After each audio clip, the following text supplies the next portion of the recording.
Hey y'all, it's your classy high priestess here with another tutorial on the Foxfire, the Kitsune Oracle deck. Here we are picking up with card number 26 and we'll be going through card 30.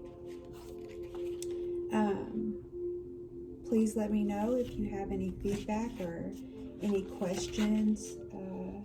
As I've said before, I am going to try to figure out how to get this information on my webpage or on the community page as soon as I can figure out the best way to get it done. It is time consuming even just reading through them, but I did want to get this out and share with anyone else who may have bought a deck and didn't get the book. So let's go ahead and get started. Card number 26 is Tending the Future. So lovely imagery here. You have your bird and the butterflies, and this lady is carrying a little pot, of course. Looks like she has little fox ears. And my favorite color, green. So definitely excited to read about what Lucy has to say about tending the future, which is actually on a lot of people's minds, I'm pretty sure, with everything that's going on in the world. So card 26 says, "'Tis time now, beloved one, to tend to the future and to what will come, for there is a tender and vulnerable possibilities which is in the process of being nurtured into the next stage of maturity. Find the way to protect this sweet, young, and lovely hope, and take care of it well, so well that it will come into life at a stage closer to you than you think possible. It is your job now to garden your own hopes and to allow the most fragile beginnings to have enough of your care that it will make it through to the next stage. Prepare and plan, consider and contemplate. Do the hardest work yourself. The Kitsune who walk with you at this time urge you to become the very spirit of the green, and they will work with you, walk with you, and whisper to you all of the things that need to be done that only you can do.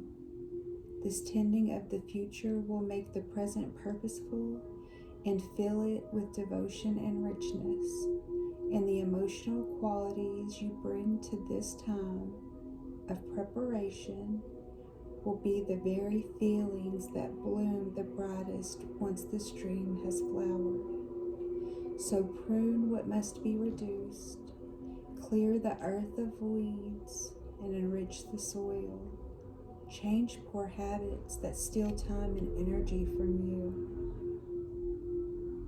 with no reward. Make a promise to devote time to yourself and to learn, and to finally see the seeds that you plant erupt into green life, searching for the sun. You will have success, friend, so say the Kitsune, but it will be due to the tending, the caring, the learning, the moments you give, the choices you make now. Here comes the future. Make this present moment feed the very best version of what will come to you."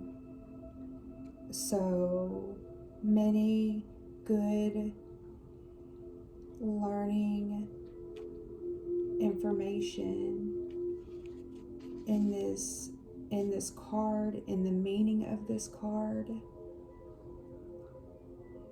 You know, I've always been one to not plan for the future, because it always seemed like no matter what I did, the outcome was always the same.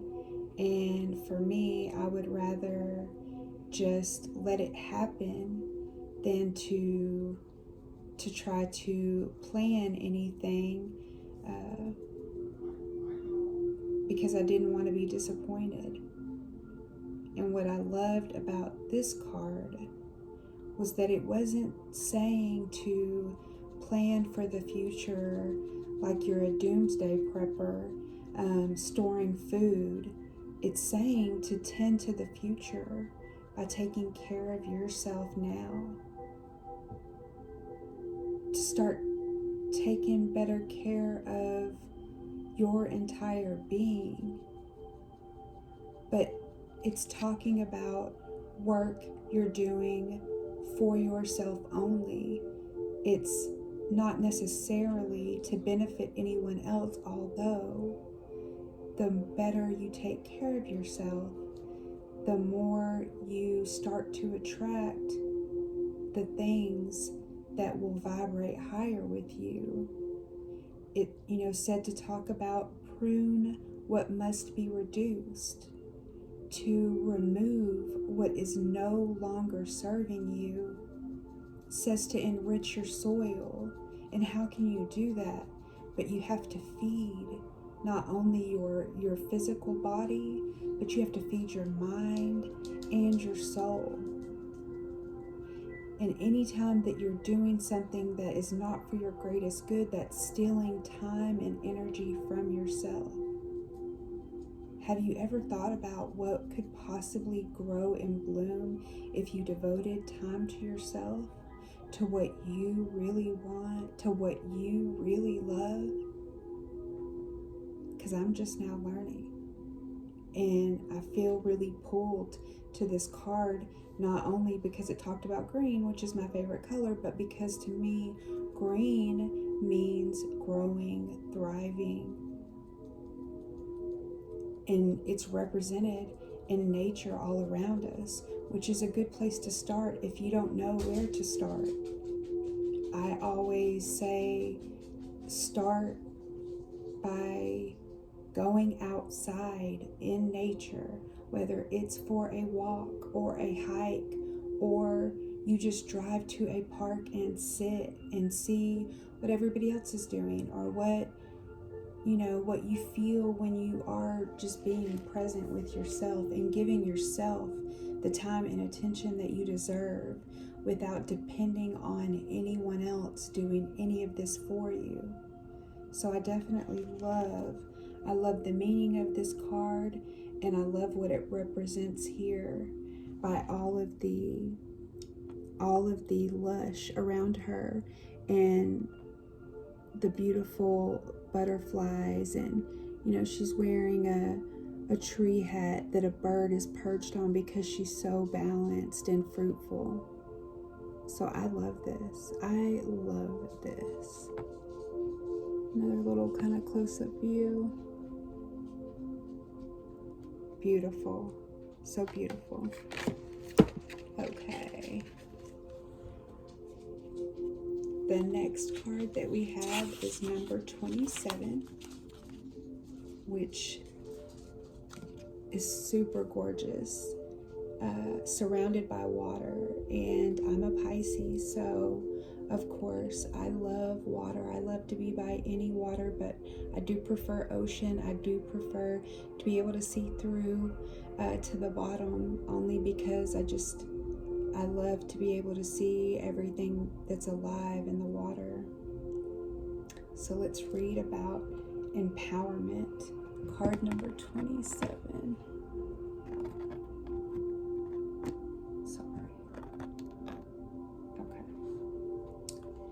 Within the realm of the Kitsune are beautiful ponds, still and tranquil, yet within them teems magical life.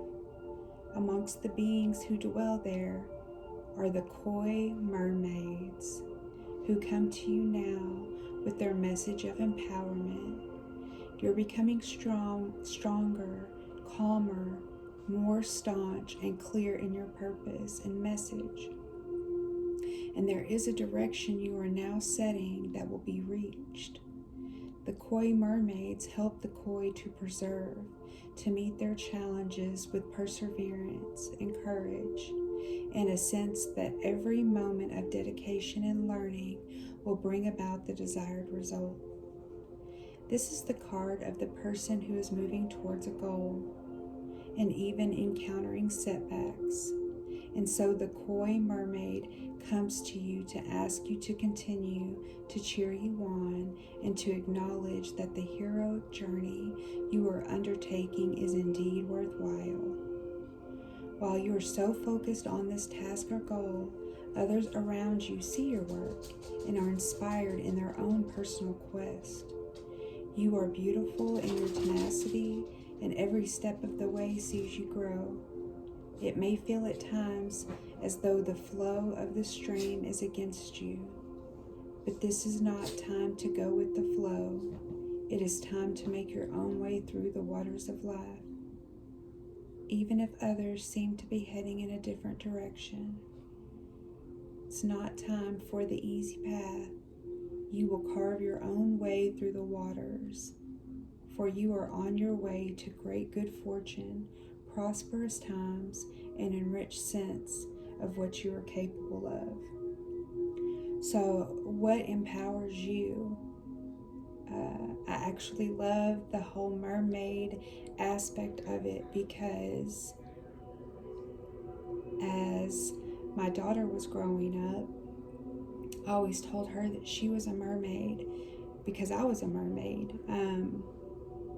And she still holds that with her. She would tell people at school she was a mermaid. But basically what I'm saying is, what is it that inspires you? Because when you're feeling inspired and you're doing something that you love, whether you know it or not, it will inspire those around you who see you, and you can become a role model that maybe you never had. But you have to find that within yourself, and the journey is not easy. Finding your gifts is not easy. Loving yourself is not easy. As weird as that sounds, but it's very hard when your whole life you were raised to think otherwise, whether you had, older people telling you, that you weren't good enough, or simply telling you that you couldn't do what you wanted to do. It's time to get on your own path and to move towards life in a way that inspires you. And that is how you begin your walk on your journey.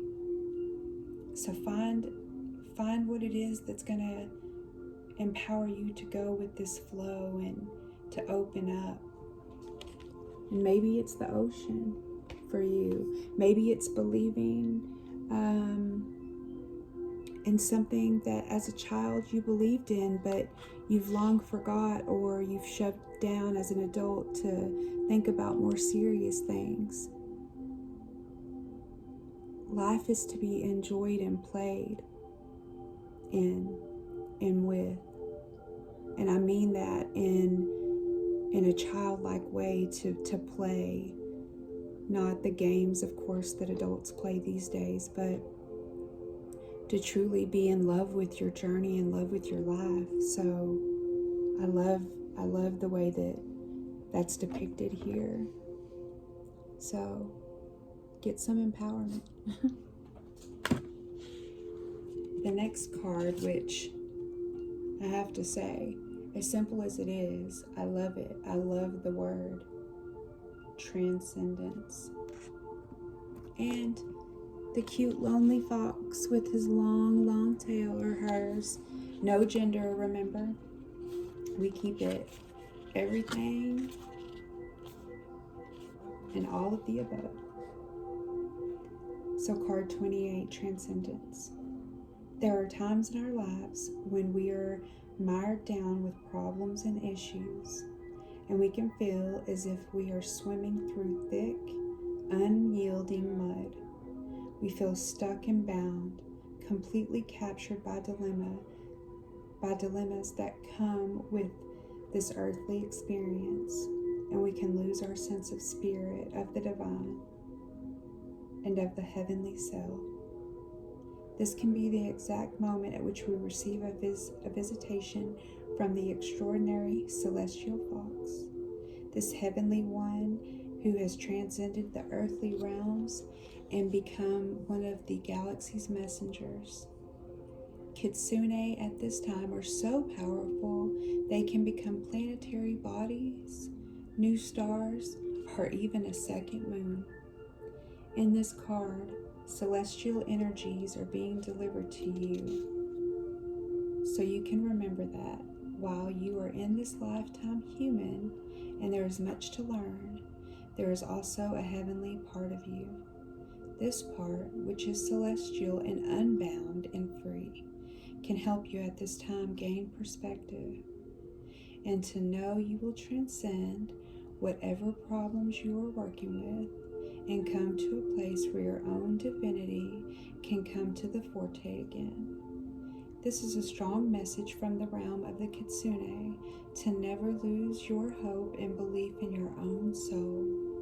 For all of us, there will be times when we feel we have lost that beautiful sense of the divine, and with it our joy can slowly dissipate.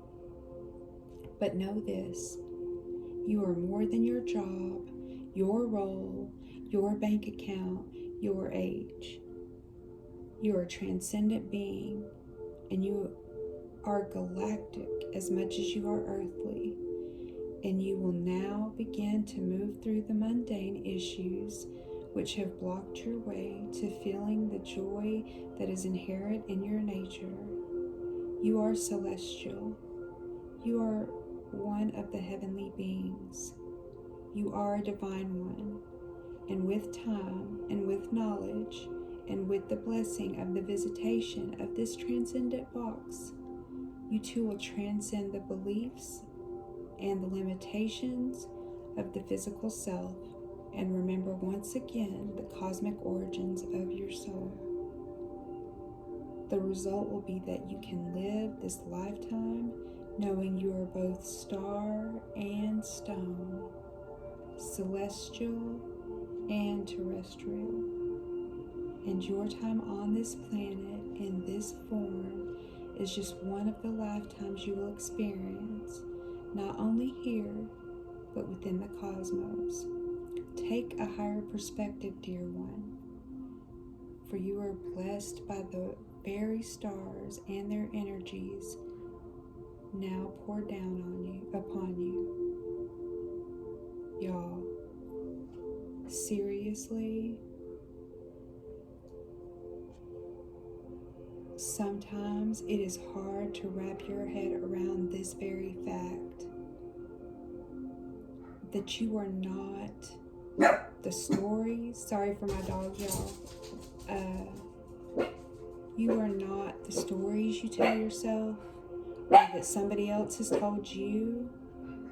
You are a true star, more than just your job title or the fact that you're a mom, a wife, a sister, a daughter,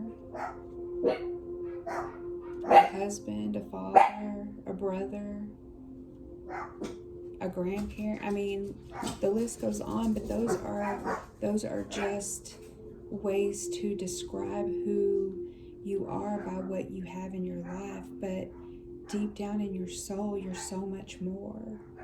And I hope you give yourself credit for that. And take time to get to know yourself better. Because no matter what, no matter how old or young that you are, there's still so much to learn about what a blessing you are in this life and how you can share your gifts with others for the greater good. And that's what I'm here for. So take a higher perspective. Look at things from a higher level sometimes. With so much anger in the world, it's hard to see past all of that. But once you do, and you really take a look at what's happening inside you and others, you'll transcend. I know it.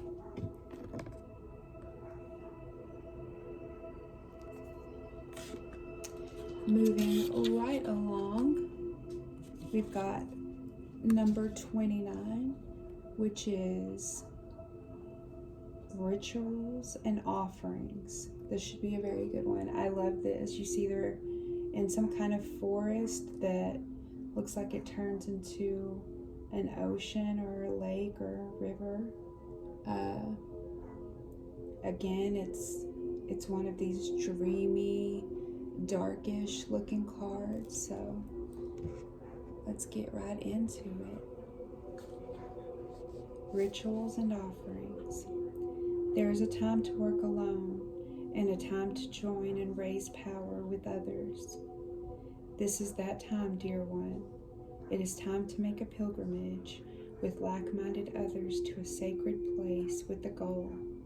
This place could be near or far, but it must be a place which holds the enchantment of the in-between. You must step beyond the everyday and become part of the powers of the other world for a time, in order to bring more of that magic through to the everyday world in which you reside. When you do this, be it alone or with others, you will be returning to the light of the world, reminding others of the power of hope, and restoring a sense of sacred to your own self. It is time to bring the light back to the world and to offer it up for others to make use of, however they wish. It is time for you to undertake this pilgrimage and to step away from the structure of the everyday, from all of the things that seem to define us, and become what define us, what makes us closer again to our true spirit. Light a candle, go to a temple, visit a grove, a sacred pool, a quiet place where the divine whispers through the trees, and with grace, humility, and awareness, make your offering to the great spirits all about us. When you do this, the borders and the barriers between the world of magic and the ordinary world will thin until they vanish. And in one beautiful expanse of time, all will be one, all will be beautiful, and all will be as it truly is once again. Let there be listening and reverence and quietness in your footsteps. Let your sense of self fall away and let the other world speak to you, so that you become one again, part of the light of the world, and ease the suffering of all of those who have fallen into the traps of lost hope, denial of spirit, and forgotten wisdom. Bring it back, bright soul, with the simple ritual you now will make. And when you do this, the Kitsune will be with you, invisible as air, as present as the scent of flowers, as real as the blessed earth herself.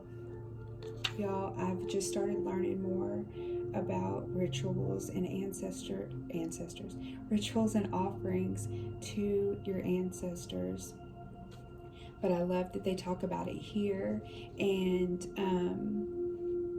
when I was reading the information before just about the Kitsune, a fun fact is that they actually like fried tofu as an offering. So that's something I'm going to do, not only to give to my own ancestors, angels, and guides, but to also bring the Kitsune now into my offerings. But I love the way that they just kept it really simple here.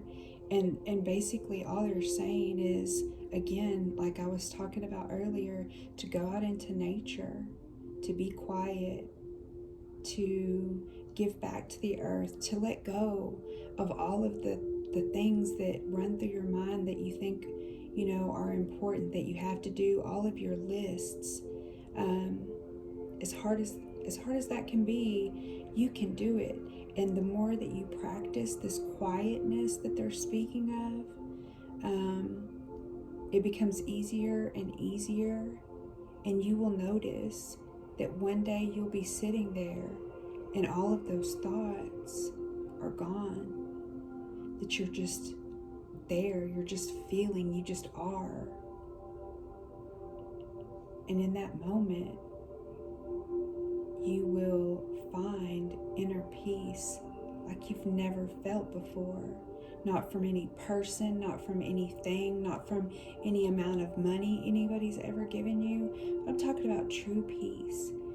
And from someone who used to have crippling anxiety, I can tell you that your life changes once you start to be there for yourself.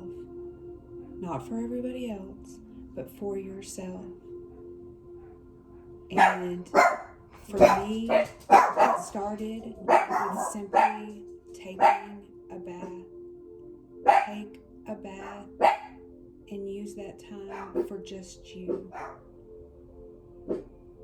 Even if that is how you begin to get some silence, some openness from your heart chakra, to open up the love for yourself that you desperately need. And once you start to do that, you will start to give thanks and begin your own rituals and offerings to the spirit realm. I just know it because it's what happened to me. So again, what a beautiful message. What a beautiful way to say it so simply. And anything that you offer from your heart is going to be well received. The last card in this video is 30, which is willing entanglement. So this is an intriguing looking card. I'm gonna be real honest with you right now. Just sitting under the moonlight, looking like she's bound by all of these ribbons around her corset area down to her skirt, yet her one hand is playing some kind of harp and her other hand is just resting beside her without being tied down, which is, I'm assuming, the willingness part. So let's have a little read about what this could possibly be. Willing entanglement, card 30. When this card comes to you, know you are being shown the ways in which our promises can bind us, and in time begin to restrict us. And yes, we have given our word. This is the conundrum of human entanglement, of all relationships. There is the bonding and the beauty of what we can gift each other, and there is the binding that comes with the responsibility of love. For this is a card of a person who takes responsibility seriously and who has serious responsibilities, as does this elven one, friend to the Kitsune, who is working her magic in unison with this tree for as long as it takes to unbind him from the burdens of those who would exploit nature. This beautiful being has given her pledge to be of assistance with the tree beings, and yet it has brought to her great restrictions and bindings, and even a sense of being imprisoned. This she willingly does, for it is not permanent, and the energy she is offering this tree will lead to its freedom. So know in your own life that there are pledges we make when all is well, and when times become difficult, we then willingly continue, before we know we wish to keep our word and honor our commitments. It is not easy, but it is done willingly, and it is our serious task, and we learn a great deal about what we can do for others. So this is a willing sacrifice before you now, and one that is good, which will lead to many blessings. Know that there will be a sense of restriction and frustration, and that there are many wishes and hopes that seem to be on hold for now. Yet while you weave your own magic within these strong boundaries, know that you are creating great power and growing stronger within. When the time comes, and it will, dear one, the cords will fall away, and the time will come for you to move and be free and wander where you will once again. Yet she is aware that others are also making their pledges, sending their wishes, and trying them to this great old tree, upon which many a charm and spell have been woven. And she now is weaving her healing with her own bindings and giving her energy to this tree, fulfilling a responsibility and a charge she has decided to take up, so that in time this great tree can be free of all that is asked of him over and over. Will you subordinate yourself and your own desires to this great commitment? Know you will be watched over, and that there is a greater fulfillment waiting you too very soon. Wow. I love this card because I am very much a person of my word, and have noticed that it's easy to get yourself into these binds, but as long as you're doing it from love and you're willing, then you're always going to be rewarded, and you won't always have these restrictions,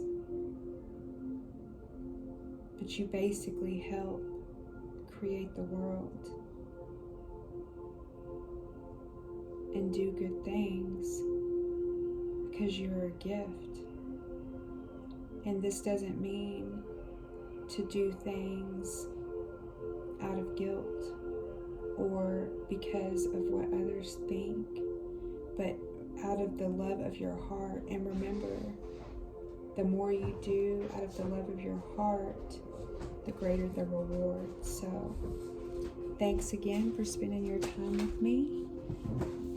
Please get ready for the next video that will come out soon, where we'll go through cards 31 through 35. I love you all. Have a great day.